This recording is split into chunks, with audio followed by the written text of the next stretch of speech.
Slavery certainly was a topic that Washington wrestled with, his entire career. And again, as a young man, is a slaveholder and by all accounts has no compunctions whatsoever. He has, all sorts of experiences dealing with slavery. And we can trace in his personal writings, I think it's very clear that from the 1770s on, his attitude, changes. And by 1780s, he's on record hoping that slavery will be abolished. I believe that Billy Lee had an idea that he would really be free one day, that he would receive that ultimately freedom no longer to be property. I think the rhetoric of the American Revolution, the founding principles of America, I think Billy Lee had a real understanding of those. But more importantly, he had an understanding of General Washington. And for any astute scholar, you can see that General Washington, throughout his life, his views, opinions, and beliefs changed. They ebb and flow and sort of evolve. And he had this evolving opinion about slavery. And through that relationship, I'm pretty confident that Billy Lee knew that General Washington would do the right thing as the father of liberty and the founder of this great nation.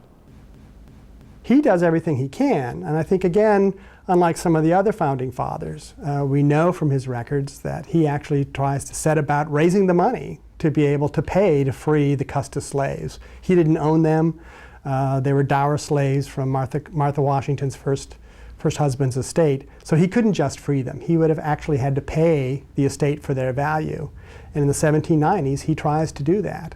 It's only after he fails, because he can't sell his properties to get the money that he wants, that he's left to come up with the best decision that he could make, which is that he could free only his slaves and free them in his will. Washington's will provided for his slaves to be freed after his and Martha's death.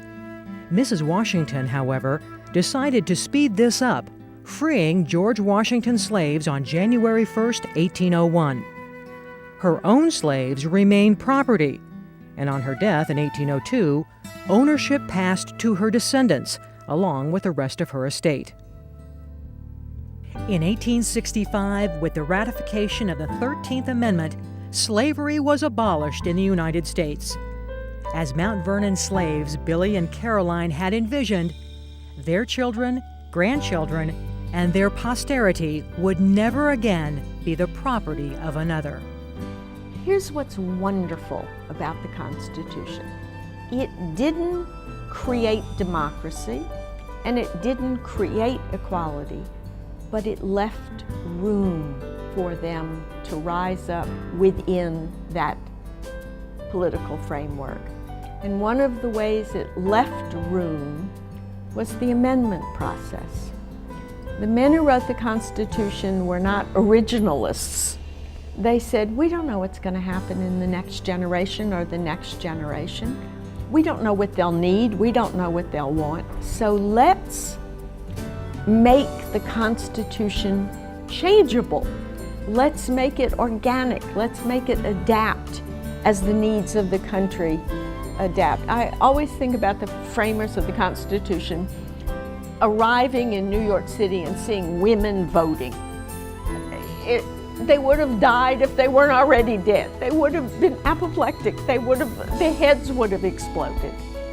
Except Gouverneur Morris, who might have said, that's interesting. Or Ben Franklin, who might have said, that's interesting.